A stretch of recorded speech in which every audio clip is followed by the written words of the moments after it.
પર્યાવરણ શબ્દનો ઉદ્ભવ કઈ ભાષામાંથી થયો છે? પ્રશ્ન નંબર 1. તો પર્યાવરણ શબ્દનો ઉદ્ભવ, આમાં તમારો રાઈટ આન્સર આવશે લેટિન ભાષામાંથી છે.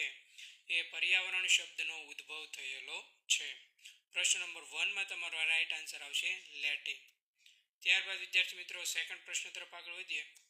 પર્યાવરણના મુખ્ય ઘટકો નીચેનામાંથી ક્યાં છે? બરોબર છે. તો આમાં તમારો રાઈટ આન્સર આવશે જીવંત અને નિર્જીવ, એટલે કે એને આપણે કહેવામાં આવીએ સજીવ અને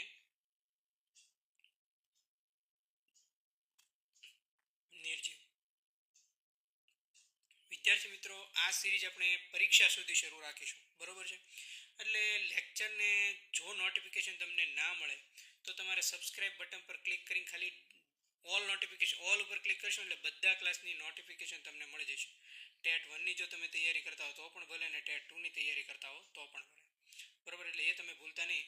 આનું કઠિનતા મૂલ્ય છે, તમે ડિટેલેડ સિલેબસ આવે એમાં જોઈ લેજો. ધોરણ 10ની કક્ષાનું આપેલું છે. બરાબર, એને ધ્યાનમાં રાખીને આપણે ધોરણ 1 થી 5ના છે એ પર્યાવરણના પ્રશ્નો લઈને આવ્યા છીએ. ત્યારબાદ નેક્સ્ટ પ્રશ્ન તરફ આગળ વધીએ વિદ્યાર્થી મિત્રો. પારિસ્થિતિક તંત્ર જે છે એનું મૂળ તત્વ કયું છે?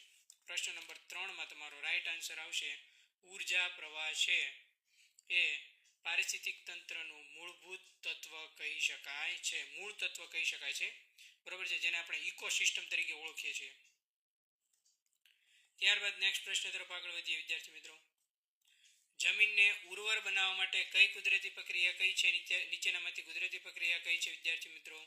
તો જમીનને ઉર્વર બનાવવા માટેની કુદરતી પ્રક્રિયા, ઉર્વર એટલે ફળદ્રુપ. શું થાય?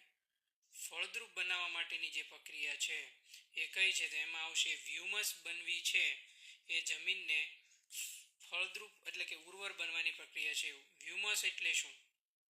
તમે લોકો જે કોમેન્ટ કરો છો, તમે લોકો જે ક્લાસ ભરો છો, તૈયારી કરો છો, એમાં આનો અર્થ શું થાય એ કોમેન્ટ કરજો બધા વિદ્યાર્થી મિત્રો. જેની કોમેન્ટ સાચી હશે એની કોમેન્ટ હું પિન કરી દઈશ. બરોબર, ખાસ ભૂલ્યા વગર. આપણા બધા ક્લાસમાં કહીએ જ છે, એક પ્રશ્ન તો એવો પૂછે જ છે જે કોઈ ન આવડતો હોય. બાકી એનો હું રાઈટ આન્સર છે વ્યુમસ એટલે શું એ હું પિન કરી દઈશ, પણ 1-2 દિવસ પછી. એટલે જેટલા પણ વિદ્યાર્થીને ખબર છે, જેનો જવાબ સાચો છે એની કોમેન્ટ પિન કરી દઈશ, એટલે તમારે સમજી જવાનું કે એ જવાબ સાચો છે. જમીનને ઉર્વર એટલે ફળદ્રુપ બનાવવાની કુદરતી પ્રક્રિયા કઈ છે? તો કે વ્યુમસ બનાવી. જંગલ કાપવાથી કઈ સમસ્યા ઊભી થાય છે? 5મા નંબરના પ્રશ્નમાં તમારો રાઈટ આન્સર શું આવશે? જમીનનું ધોવાણ થાય. બરોબર, વૃક્ષો હોય એ હંમેશા જમીનનું શું કરે છે? રક્ષણ કરે છે. હવે તમે વૃક્ષો કાપી નાખો તો સપાટ પ્રદેશ થાય, વરસાદ પડે એટલે શું થાય? જમીનનું ધોવાણ થાય. શું થાય? જમીનનું ધોવાણ. ખાસ એટલે ખાસ યાદ રાખજો. નેક્સ્ટ પ્રશ્ન તરફ આગળ વધીએ વિદ્યાર્થી મિત્રો. જીવન ચક્રનો જે ખ્યાલ છે એ કયા વિષય સાથે સંબંધિત છે? આવું તમને પરીક્ષામાં પૂછે તો જીવન ચક્રનો ખ્યાલ છે એ જૈવ વિજ્ઞાન સાથે સંબંધિત છે. 6થા નંબરના પ્રશ્નમાં તમારો રાઈટ આન્સર આવશે D is a perfectly right answer. Next પ્રશ્ન તરફ આગળ વધીએ. સૂર્યપ્રકાશ છોડ માટે શું કાર્ય કરે છે વિદ્યાર્થી મિત્રો? જે સૂર્યપ્રકાશ છે એ છોડ માટે શું કાર્ય કરે છે? તો કે ઉર્જા પૂરી પાડે છે. ઉર્જા એટલે વિદ્યાર્થી મિત્રો શું થાય? ઉર્જા એટલે શું થાય? ઉર્જા એટલે થાય કાર્ય કરવાની ક્ષમતા. ખાસ યાદ રાખજો. નોટ ડાઉન કરવું હોય તો નોટ ડાઉન પણ કરી શકો છો. ઉર્જા એટલે કાર્ય કરવાની ક્ષમતા. બરોબર છે. સૂર્યપ્રકાશ છોડ માટે શું કાર્ય કરે છે? તો કે ઉર્જા પૂરી પાડે છે. પૃથ્વીના વાયુમંડળનો મોટો ભાગ છે કયા વાયુનો બનેલો છે? આવું તમને પરીક્ષામાં પૂછે. નાઇટ્રોજન. બધાને ખબર છે 78% બનેલો છે. બરોબર. પૃથ્વીનો સૌથી મોટો ભાગ છે. કાર્બન ડાયોક્સાઇડનું પ્રમાણ કેટલું છે? કોમેન્ટ કરજો. જેની આ સંજ્ઞા છે CO2. ઓક્સિજનનું પ્રમાણ કેટલું છે એ બધા કોમેન્ટ કરજો. હાઇડ્રોજનનું પ્રમાણ કેટલું છે એ પણ બધા કોમેન્ટ કરજો. બરાબર છે. જો કોઈને નોલેજમાં હોય તો કોમેન્ટ કરજો. બાકી આ બધું વાંચવામાં આવ્યું જોઈએ તમને. ધોરણ 1 થી 5નું પર્યાવરણ વાંચો એટલે ખબર પડી જશે. પણ આપણે પર્યાવરણમાં તમને હાવ સિમ્પલ પ્રશ્નો નહીં પૂછે. બરોબર છે. એનું કઠિનતા મૂલ્ય ધોરણ 10 કક્ષાનું છે. એવું એને ડિટેલેડ સિલેબસમાં પણ આપેલું છે. બરોબર છે, ભરતી બોર્ડે. એટલે એ બધી વસ્તુને ધ્યાનમાં રાખીને આપણે ઓથેન્ટિક કન્ટેન્ટ મુજબ સંકળાયેલા પ્રશ્નો લઈને આવ્યો છું. બરોબર છે, એટલે ખાસ યાદ રાખજો. ફોટોસિન્થેસિસ પ્રક્રિયામાં છોડ શું કરે છે? હવે આ ફોટોસિન્થેસિસ એટલે શું થાય? પ્રકાશ સંશ્લેષણ. ખાસ યાદ રાખજો, પ્રકાશ સંશ્લેષણની ક્રિયા છે. પ્રકાશ સંશ્લેષણ ફોટોસિન્થેસિસ એટલે એમાં જે છોડ છે એ છોડ શું ગ્રહણ કરે છે તમને ખબર પડે છે. ફોટોસિન્થેસિસ એટલે પ્રકાશ સંશ્લેષણ. આવું તમને પરીક્ષામાં ઘણીવાર તમે પ્રકાશ સંશ્લેષણની ક્રિયા વાંચ્યું હોય, પણ જો એનું ઇંગ્લિશ વર્ડ તમને ના ખબર હોય તો તમારો 1 માર્ક ગયો. બરોબર છે. આમાં તમારો રાઈટ આન્સર આવશે CO2 એટલે કે કાર્બન ડાયોક્સાઇડ છે એ ફોટોસિન્થેસિસ એટલે કે પ્રકાશ સંશ્લેષણની પ્રક્રિયામાં છોડ છે એ ગ્રહણ કરે છે. હવે આ તમને જૈવિક પ્રદૂષક છે નીચેનામાંથી કયો નથી? 10મા નંબરના પ્રશ્નમાં તમારો રાઈટ આન્સર આવશે ધુમાડો છે ને એ વિદ્યાર્થી મિત્રો જૈવિક પ્રદૂષક નથી. જૈવિક પ્રદૂષક એટલે કોને કહેવામાં આવે? જે બેક્ટેરિયા હોય, વાયરસ હોય, ફૂગ હોય, આ બધાને શું કહેવામાં આવે છે? જૈવિક પ્રદૂષક. શું કહેવામાં આવે? જૈવિક પ્રદૂષક. જ્યારે ધુમાડો છે એ જૈવિક પ્રદૂષકમાં નહીં આવે. ખાસ એટલે ખાસ યાદ રાખજો.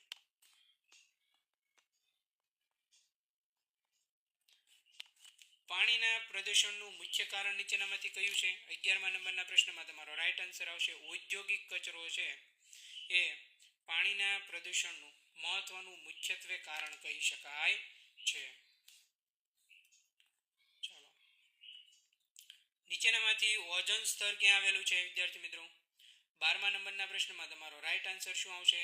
સ્ટ્રેટોસ્ફિયર છે એ ત્યાં ઓઝોન સ્તર આવેલું છે. B is a perfectly right answer. સ્ટ્રેટોસ્ફિયરમાં છે એ ઓઝોન સ્તર આવેલું છે. નીચેનામાંથી રિસાયકલિંગનો અર્થ શું છે વિદ્યાર્થી મિત્રો? રિસાયકલિંગ એટલે શું? કે ફરીથી ઉપયોગમાં લેવું.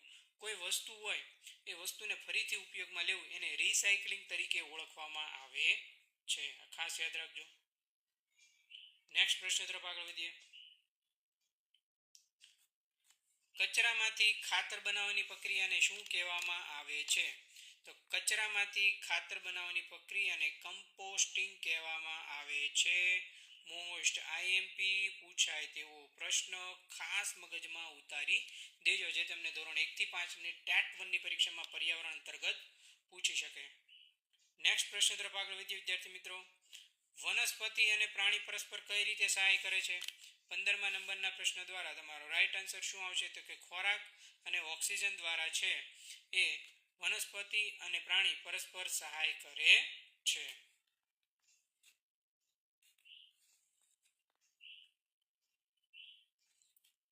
ગ્લોબલ વોર્મિંગનું કારણ મુખ્યત્વે નીચેનામાંથી કયું કહી શકાય છે વિદ્યાર્થી મિત્રો? તો કે CO2 નું જે વધતું પ્રમાણ છે. આધુનિક યુગ એ ઔદ્યોગિક યુગ છે. શહેરીકરણ 21મી સદી, ઉદ્યોગોનો યુગ એટલે ધુમાડો તો 100% થવાનો જ. વૃક્ષો કાપે છે, CO2 નું પ્રમાણ વધે છે, પ્રદૂષણ વધે છે, એટલે વિવિધ પ્રકારના રોગોનું ઉત્પન્ન થયું છે, જે ગ્લોબલ વોર્મિંગનું મુખ્ય કારણ કહી શકાય છે.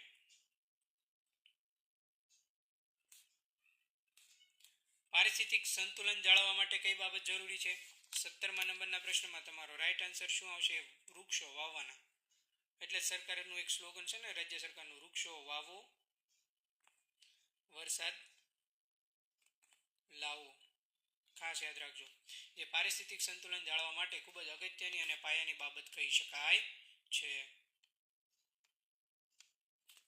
મોસ્ટ આઈએમપી પૂછાય તેવો પ્રશ્ન વાયુ પ્રદૂષણ માપવા માટેનું એકમ કયું છે? આવું તમને પરીક્ષામાં પૂછે તો PPM આવશે. PPM નું પૂરું નામ જો તમને ખબર હોય તો કોમેન્ટ કરજો. બરોબર, બાકી ક્લાસ પતે એટલે હું કોમેન્ટ લખી દઈશ. PPM નું પૂરું નામ શું થાય? જે વાયુ પ્રદૂષણ માપવા માટેનો એક અગત્યનો એકમ કહી શકાય છે. નીચેનામાંથી કયું નવીનીકરણીય ઉર્જા સ્ત્રોત છે? 19મા નંબરના પ્રશ્નમાં તમારો રાઈટ આન્સર શું આવશે? સૂર્ય, જે ઉર્જાનો મુખ્ય સ્ત્રોત કહી શકાય.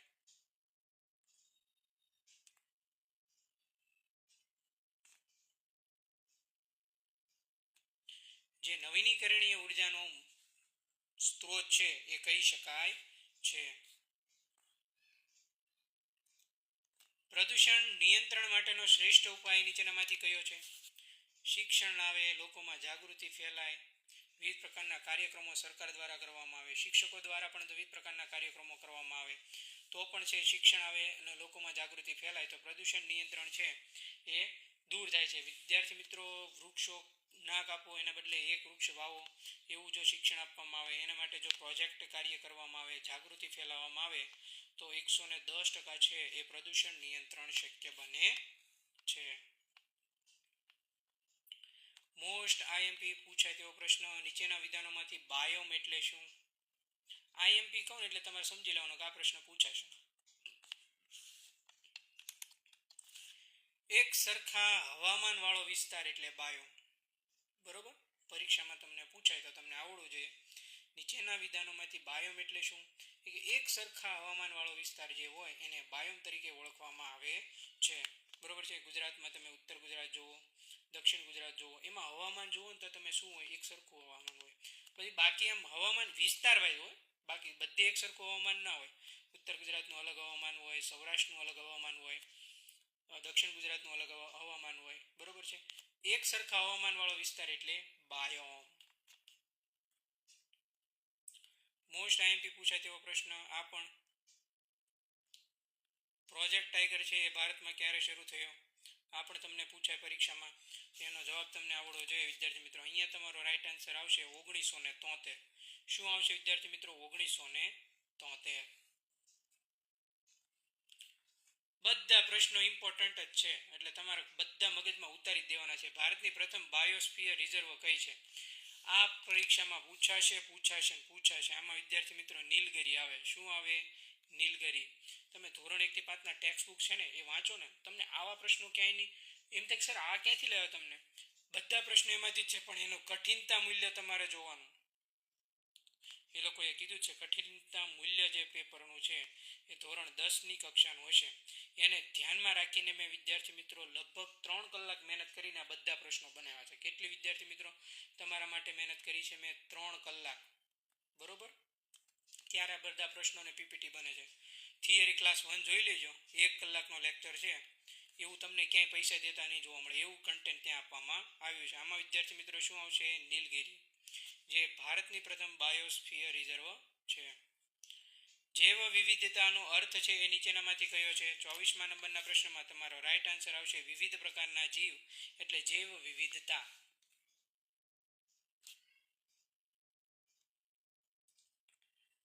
ડીકમ્પ્રેશનનું મુખ્ય કાર્ય નીચેનામાંથી કયું છે? ડીકમ્પોઝર્સ. બરોબર, સોરી ડીકમ્પ્રેશન ને ડીકમ્પોઝર્સ. ડીકમ્પોઝર્સનું મુખ્યત્વે કાર્ય વિદ્યાર્થી મિત્રો કયું છે? જે પદાર્થને વિઘટિત કરવાનું કાર્ય કરે છે. ડીકમ્પોઝર્સમાં વિદ્યાર્થી મિત્રો શું આવશે? એક જ મિનિટ, ફૂગ આવશે. બરોબર છે. પછી વિદ્યાર્થી મિત્રો આપણે જોવા જઈએ તો બેક્ટેરિયા આવશે વિવિધ પ્રકારના. આ બધાને અળસિયા કહેવામાં આવે. અળસિયાનું ખાતર છે એ જમીનને ફળદ્રુપ બનાવવા બધાને ખબર છે, જેને ડીકમ્પોઝર્સ તરીકે ઓળખવામાં આવે છે. જે શું કરે છે વિદ્યાર્થી મિત્રો? પદાર્થને વિઘટિત કરે છે. શું કરે છે? પદાર્થને વિઘટિત કરે છે. પર્યાવરણના શિક્ષણનો મહત્વનો હેતુ નીચેનામાંથી કયો કહી શકાય છે? તો વિદ્યાર્થી મિત્રો પર્યાવરણ પ્રત્યે જાગૃતિ ફેલાવી, પર્યાવરણનું જ્ઞાન આપવું એ પર્યાવરણ શિક્ષણનો મહત્વનો હેતુ કહી શકાય છે. મોસ્ટ આઈએમપી પૂછાય તેવો પ્રશ્ન. સિમ્પલ લોજિક ચલાવો ને તો પણ તમને આવડે કે શિક્ષણમાં પર્યાવરણ વિષય ક્યાં ધોરણથી સમાવાયો છે? કોઈને ખબર છે? બરોબર છે, બધાને આવડવું જોઈએ. ધોરણ 3 થી છે. બરોબર, બાકી તો હવે અત્યારે આસપાસ પર્યાવરણ આવે જ છે, બધાને ખબર છે.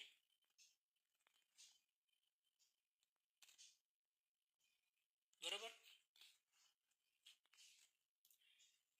તો આમાં તમારો રાઈટ આન્સર શું આવશે? ધોરણ 3. નેક્સ્ટ પ્રશ્ન તરફ આગળ વધીએ વિદ્યાર્થી મિત્રો. પર્યાવરણ શિક્ષણનો મુખ્ય ઉપાય કયો છે? આવું તમને પરીક્ષામાં પૂછે તો કે પ્રોજેક્ટ આધારિત શિક્ષણ છે એનો મુખ્ય ઉપાય છે, જેમાં પ્રોજેક્ટ આધારિત શિક્ષણ આપવામાં આવે છે.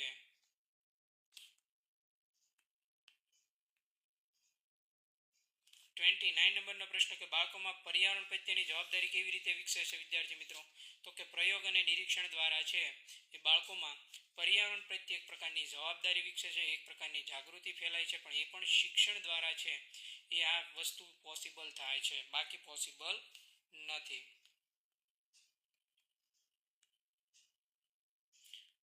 અગત્યનો પ્રશ્ન, પર્યાવરણ શિક્ષણ એ કયા પ્રકારનું શિક્ષણ છે? 30મા નંબરના પ્રશ્નમાં તમારો રાઈટ આન્સર આવશે ક્રિયાત્મક. શું આવશે વિદ્યાર્થી મિત્રો તમારો રાઈટ આન્સર? ક્રિયાત્મક રાઈટ આન્સર આપવાનો છે. બરાબર છે. પ્રશ્ન નંબર 1 છે એ તમારી સ્ક્રીન પર છે, એ તમને જોવા મળે છે. આહાર શૃંખલા જેને ફૂડ ચેઇન તરીકે ઓળખવામાં આવે છે એનું પ્રથમ ટ્રોફિક સ્તર છે એ નીચેનામાંથી કયું છે વિદ્યાર્થી મિત્રો? તો અહીંયા વિદ્યાર્થી મિત્રો તમારો રાઈટ આન્સર આવશે ઉત્પાદકો, એટલે કે એમાં જે લીલા છોડ અને વનસ્પતિનો જે સમાવેશ થાય છે, જેને ફૂડ શૃંખલાનું પ્રથમ સ્તર તરીકે એને ઓળખવામાં આવે છે. ટ્રોફિક સ્તર પણ એને કહી શકાય છે, ફૂડ ચેનનું. બરોબર છે. આ બધા પ્રશ્નોનું કઠિનતા મૂલ્ય ધોરણ 10 કક્ષાનું છે, ખાસ યાદ રાખજો. અભ્યાસક્રમ તમે જોઈ જ લીધો છે એટલે તમને ખબર જ હશે. બરોબર છે. બધા પ્રશ્નો તમને ખૂબ જ ઓથેન્ટિક કન્ટેન્ટને ધ્યાનમાં રાખીને જ મેં બનાવ્યા છે. બધા ક્લાસ, ઘણા બધા ક્લાસ છે એ બધા વિદ્યાર્થીઓએ જોઈ લીધા છે. જો તમે નથી જોયા તો એકવાર વિદ્યાર્થી મિત્રો પ્લે લિસ્ટની મુલાકાત લ્યો ને લ્યો. બરોબર છે. જો તમે પ્લે લિસ્ટની મુલાકાત નથી લીધી તો તમે ઘણું બધું મિસ કરી દીધું છે. બરોબર છે. એટલે એકવાર વિદ્યાર્થી મિત્રો પ્લે લિસ્ટમાં ટોટલ મસ્ત ઓથેન્ટિક કન્ટેન્ટ સાથેના લેક્ચર તમને જોવા મળશે. જો તમારે મેરિટનું કેલ્ક્યુલેશન કરવું હોય તો પણ તમને જોવા મળશે. કેટલા માર્કનો ટાર્ગેટ રાખવાનો એ બધી માહિતી તમને ત્યાં જોવા મળશે. તો પ્રથમ પ્રશ્નમાં તમારો જવાબ આવશે લીલા છોડ અથવા ઉત્પાદકો, જેને આહાર શૃંખલા ફૂડ ચેનનું પ્રથમ સ્તર કહેવામાં આવે છે. ત્યારબાદ વિદ્યાર્થી મિત્રો બીજા પ્રશ્ન તરફ આગળ વધીએ. ભારતમાં કયું રાજ્ય વાઘનું રાજ્ય એટલે કે ટાઈગર સ્ટેટ તરીકે જેને ઓળખવામાં આવે છે? પ્રશ્ન નંબર 2 માં તમારો રાઈટ આન્સર આવશે વિદ્યાર્થી મિત્રો મધ્યપ્રદેશ, જેને આપણે એમપી તરીકે ઓળખીએ છીએ, જેને ભારતમાં વાઘનું રાજ્ય એટલે કે ટાઈગર સ્ટેટ તરીકે છે એ ઓળખવામાં આવે છે. ત્યારબાદ નેક્સ્ટ પ્રશ્ન તરફ આગળ વધીએ વિદ્યાર્થી મિત્રો. પ્રકાશ સંશ્લેષણની પ્રક્રિયામાં છોડ કયો વાયુ મુક્ત કરે છે? બધાને ખબર છે કે કાર્બન ડાયોક્સાઇડ છે એ ગ્રહણ કરે છે, એટલે કે લે છે. અને મુક્ત કયો વાયુ આવશે વિદ્યાર્થી મિત્રો? ઓક્સિજન. ખાસ એટલે ખાસ છે. આ બધા પ્રશ્નો તમારે યાદ રાખવાના છે. નેક્સ્ટ પ્રશ્ન તરફ આગળ વધીએ વિદ્યાર્થી મિત્રો. એટલે અહીંયા તમારો રાઈટ આન્સર આવશે મુક્ત કયો વાયુ કરે ને તો ઓક્સિજન આવશે. ગ્રહણ કયો વાયુ કરે તો CO2 આવશે. ખાસ યાદ રાખજો. બરોબર છે.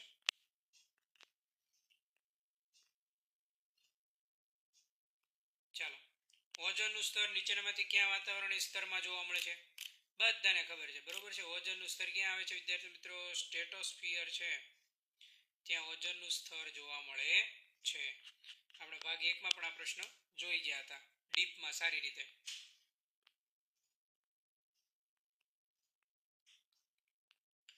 હવામાનમાં સાપેક્ષ ભેજનું પ્રમાણ દિવસના કયા સમયે ઓછામાં ઓછું હોય છે?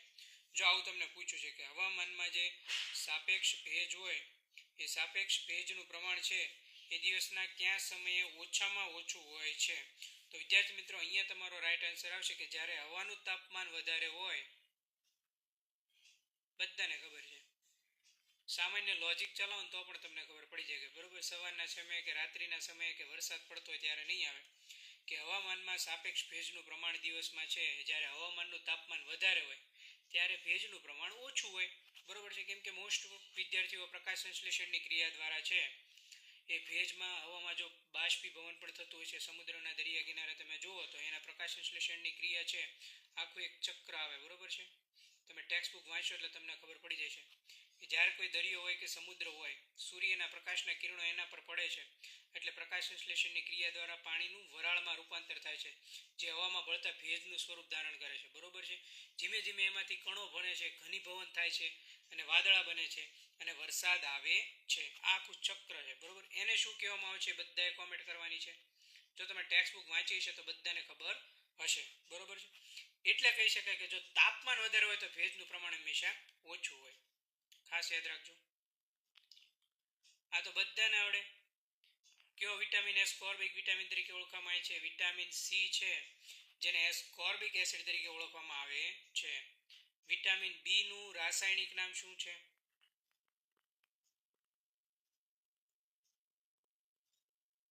વિટામિન એ નું રાસાયણિક નામ શું છે?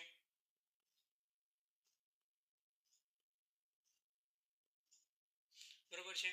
વિટામિન ડી છે આપણને સૂર્યપ્રકાશમાંથી મળે, ખુલ્લા તડકામાં બેસવાથી. આ બંને વિટામિનના રાસાયણિક નામ છે એ બધાએ કોમેન્ટ કરવાના છે. બરોબર, જેટલા પણ વિદ્યાર્થીઓ આ ક્લાસ જોઈ રહ્યા છે બધાને આ તો આવડવું જ જોઈએ. બરોબર, ખાસ એટલે ખાસ. નેક્સ્ટ પ્રશ્ન તરફ આગળ વધીએ. ભારતમાં નીચેનામાંથી કયું પ્રથમ રાષ્ટ્રીય ઉદ્યાન છે ભારતનું? બરોબર છે, પ્રથમ રાષ્ટ્રીય ઉદ્યાન કયું છે નીચેનામાંથી વિદ્યાર્થી મિત્રો? જીમ કાર્બેટ રાષ્ટ્રીય ઉદ્યાન છે એ ભારતનું પ્રથમ રાષ્ટ્રીય ઉદ્યાન કહી શકાય.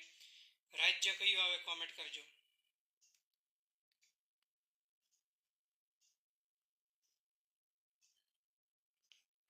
બરોબર, ખાસ એટલે ખાસ. અમુક કોમેન્ટ કરવાનું એટલે કહું કે તમને લોકોને મનમાં પ્રશ્ન થાય કે આ ખરેખર આ પ્રશ્નનો જવાબ શું આવે, તો તમે છે ને એવી રીતે ડીપમાં મહેનત કરો, એટલા માટે હું કોમેન્ટ કરવાનું બધા ક્લાસમાં કહું છું. બરોબર છે. ભારતનું પ્રથમ જો રાષ્ટ્રીય ઉદ્યાન પૂછે તો જેમ કોર્બેટ રાષ્ટ્રીય ઉદ્યાન આવશે. સૂર્યની આસપાસ ગ્રહ જે નિશ્ચિત માર્ગ પર ફરે છે તેને શું કહેવામાં આવે છે? 8મા નંબરના પ્રશ્નમાં તમારો રાઈટ આન્સર શું આવશે, જેને વિદ્યાર્થી મિત્રો કક્ષા અથવા ઓર્બિટ કહેવામાં આવે. જો તમને પરીક્ષામાં કક્ષા ના લખેલું હોય તો તમારે ઓર્બિટ શબ્દ યાદ રાખવાનો છે. ઓર્બિટ એટલે કક્ષા જ થાય. બરોબર, અને જો બંને લખેલું હોય તો બંને એક જ છે, તો તમારો જવાબ આવશે એ અને બી બંને, એવી રીતે. બરોબર, કક્ષા એટલે ઓર્બિટ, ઓર્બિટ એટલે કક્ષા.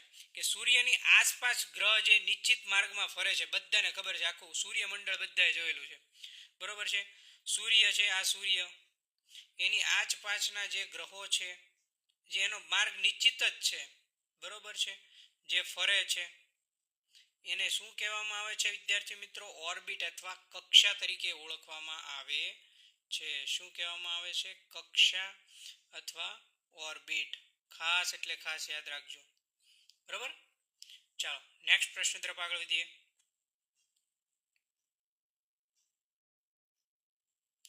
જે જીવ વનસ્પતિ અને પ્રાણીઓ બંનેને ખાય છે તેને શું કહેવાય છે વિદ્યાર્થી મિત્રો? 9મા નંબરના પ્રશ્નમાં તમારો રાઈટ આન્સર શું આવશે વિદ્યાર્થી મિત્રો? પ્રાણી પણ ખાય, વનસ્પતિ પણ ખાય, એને મિશ્રહારી તરીકે ઓળખવામાં આવે છે. શું આવે છે? મિશ્રહારી. એને સર્વભક્ષી ના કહેવામાં આવે, ખાસ યાદ રાખજો. બરોબર, કે જે જીવ હોય એ વનસ્પતિ પણ ખાય અને પ્રાણીઓ ખાય, બંને પણ ખાય, એને મિશ્રહારી કહેવામાં આવે છે. આ તો બધાને આવડે.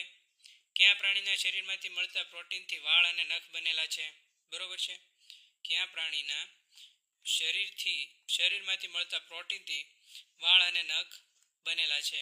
બરોબર છે. અહીંયા આવશે વિદ્યાર્થી મિત્રો કેરાટીન. શું આવશે? કેરાટીન, અથવા તમે એને કેરોટીન તરીકે પણ ઓળખી શકો છો. જે આપણે કહીએ ને કે આપણા નખ શેના બનેલા છે, તો કેરોટીન નામના પ્રોટીનથી છે.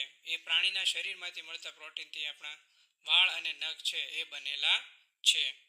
બરોબર છે, ખાસ યાદ રાખજો. ડન છે વિદ્યાર્થી મિત્રો, તો અહીંયા તમારો રાઈટ આન્સર આવશે કેરોટીન. નેક્સ્ટ પ્રશ્ન તરફ આગળ વધીએ વિદ્યાર્થી મિત્રો.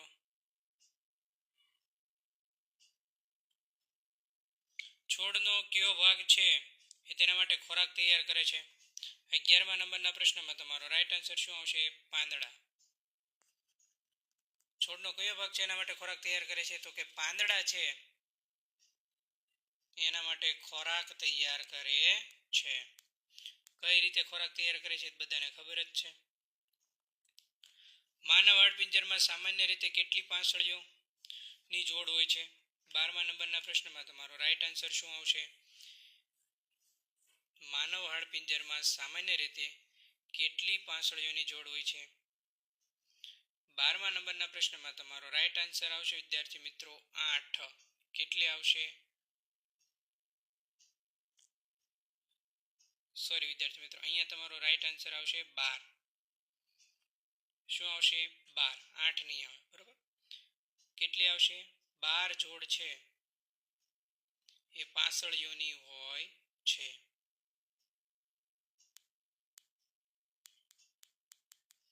ખાસ એટલે ખાસ યાદ રાખજો. પશુ પક્ષીઓના સંરક્ષણ માટેનો કાયદો ભારતમાં ક્યારે અમલમાં આવ્યો? આ પણ તમને ખબર હોય છે. 13મા નંબરના પ્રશ્નમાં તમારો રાઈટ આન્સર શું આવશે વિદ્યાર્થી મિત્રો? 1972 આવશે. શું આવશે? 1972. પશુ પક્ષીઓના સંરક્ષણ માટેનો જે કાયદો છે એ ભારતમાં 1972માં છે એ અમલમાં આવ્યો હતો. આ તો બધાને આવડે. કયો ગ્રહ લાલ ગ્રહ તરીકે ઓળખાય છે? મંગળ. બરોબર. નેક્સ્ટ પ્રશ્ન. એન્ટીબાયોટિક પેનિસિલિનની શોધ કોણે કરી હતી? તો કે એલેક્ઝાન્ડર ફ્લેમિંગ છે જેમણે એન્ટીબાયોટિક પેનિસિલિનની શોધ છે એ કરી હતી. બરોબર. ખાસ એટલે ખાસ પૂછાય એવા પ્રશ્નો છે. જમીન પર થતું સૌથી મોટું સસ્તન પ્રાણી કયું છે? આવું તમને પરીક્ષામાં પૂછે. શું આવશે વિદ્યાર્થી મિત્રો? આફ્રિકન હાથી આવશે. શું આવશે? આફ્રિકન હાથી છે એ જમીન પર થતું સૌથી મોટું સસ્તન પ્રાણી છે. ખાસ એટલે ખાસ યાદ રાખજો.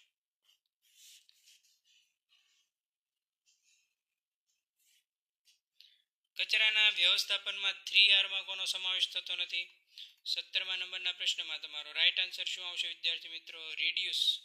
બરોબર છે. શું આવશે વિદ્યાર્થી મિત્રો? રિડ્યુસ નહીં આવે. બરોબર. રિસાયકલ પુનઃ પ્રક્રિયા પણ નહીં આવે. તો શું આવશે તમારો જવાબ? રાઈટ આન્સર આવશે વિદ્યાર્થી મિત્રો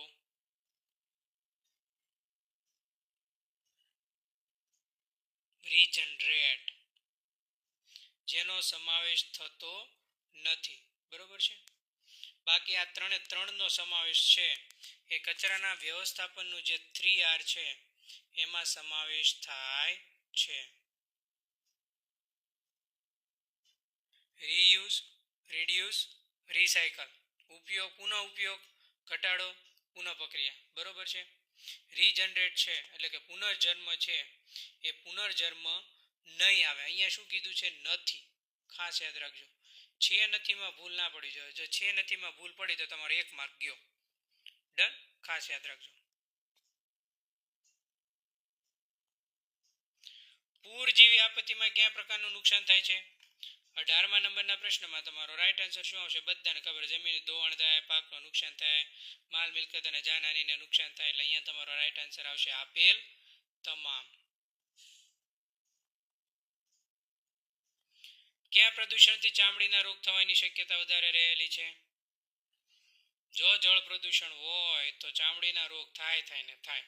પાણી ચોખ્ખું હોય, પીવા લાયક હોય તો પણ ચામડીના રોગ ના થાય અથવા કોઈ સ્કિન એલર્જી ના થાય. નેક્સ્ટ પ્રશ્ન તરફ આગળ વધીએ. સૌથી વધારે ગળપણનો સ્વાદ જીભના કયા ભાગ પરથી પારખી શકાય છે? 20મા નંબરના પ્રશ્નમાં તમારો રાઈટ આન્સર શું આવશે વિદ્યાર્થી મિત્રો? જીભનો આગળનો ભાગ હોય એ આગળના ભાગથી સૌથી વધારે ગળપણનો સ્વાદ છે એ પારખી શકાય છે.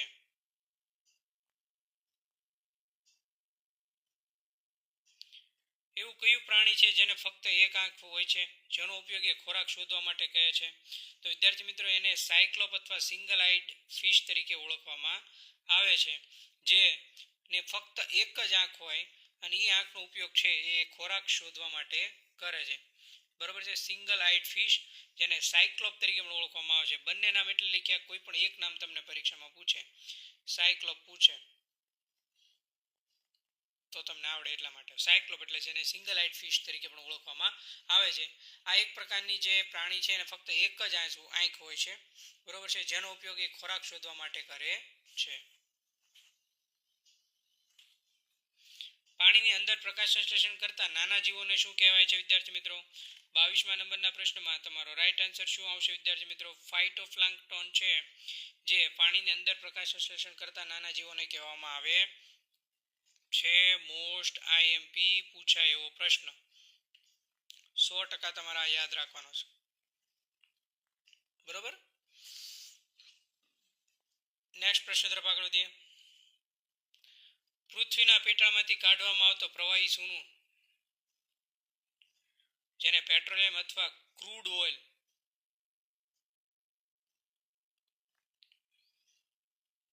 તરીકે પણ ઓળખવામાં આવે છે.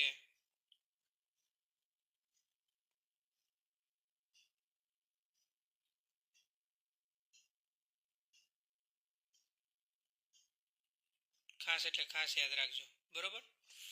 પૃથ્વીના પેટાળમાંથી કાઢવામાં આવતું જે પ્રવાહી સોનું છે જેને પેટ્રોલિયમ તરીકે પણ ઓળખવામાં આવે છે અથવા એને ક્રૂડ ઓઇલ તરીકે પણ ઓળખવામાં આવે છે. નેક્સ્ટ પ્રશ્ન તરફ આગળ વધીએ. નીચેનામાંથી અપૃષ્ઠવંશી પ્રાણી છે, બરોબર છે, એને કયું છે? 24મા નંબરના પ્રશ્નમાં તમારો રાઈટ આન્સર શું આવશે વિદ્યાર્થી મિત્રો? અળસિયું આવે. શું આવશે વિદ્યાર્થી મિત્રો? અળસિયું છે એ અપૃષ્ઠવંશી પ્રાણી છે. આ એક વર્ડ મગજમાં ઉતારી દેજો, પરીક્ષામાં તમને પૂછાય. આ પ્રશ્ન પણ આઈએમપી છે, 100% તમારે યાદ રાખવાનો છે.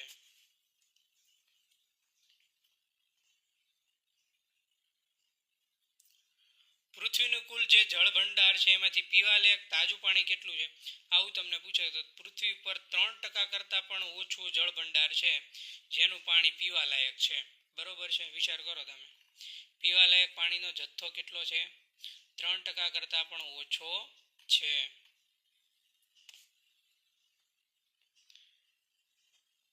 નીચેનામાંથી કઈ વસ્તુ પાણીમાં ઓગળતી નથી? જોતા જ ખ્યાલ આવી જાય, ખાંડ ઓગળી જાય. બરોબર છે, નથી પૂછ્યું છે.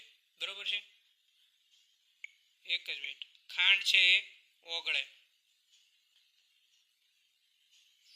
મીઠું પણ ઓગળે અને દૂધ પણ ભળી જાય એટલે ઓગળી ગયું કહેવાય. તેલ છે હંમેશા શું કરે? તરે પાણીની ઉપર. બધાને ખબર છે, સિમ્પલ સામાન્ય નોલેજનો પ્રશ્ન કહી શકાય, જે તમને કોઈ પણ સ્વરૂપે ફેરવીને અથવા વિધાન સ્વરૂપે પણ પૂછી શકે. કઈ ક્રિયા દ્વારા ઘન પદાર્થને ગરમી આપીને પ્રવાહીમાં બદલવામાં આવે છે?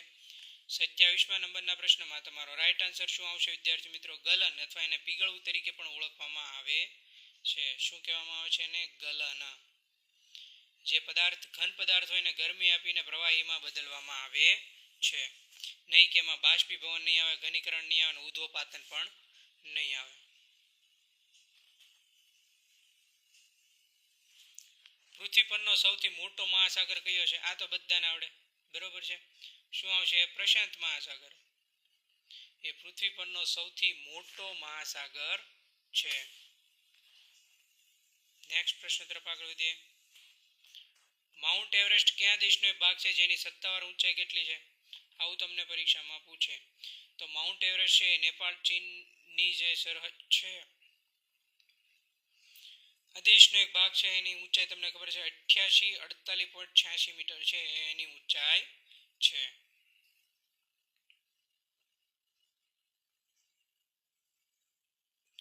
મધમાખીના ઉછેર કેન્દ્ર કહેવામાં આવે છે. શું કહેવામાં આવે છે? મધમાખીના ઉછેર કેન્દ્રને એપીકલ્ચર. શું કહેવામાં આવે છે વિદ્યાર્થી મિત્રો? આ તો તમને બધાને આવડવો જોઈએ. બરોબર છે, ચેરી કલ્ચર નહીં આવે, વિટી કલ્ચર પણ નહીં આવે અને પીસી કલ્ચર પણ નહીં આવે.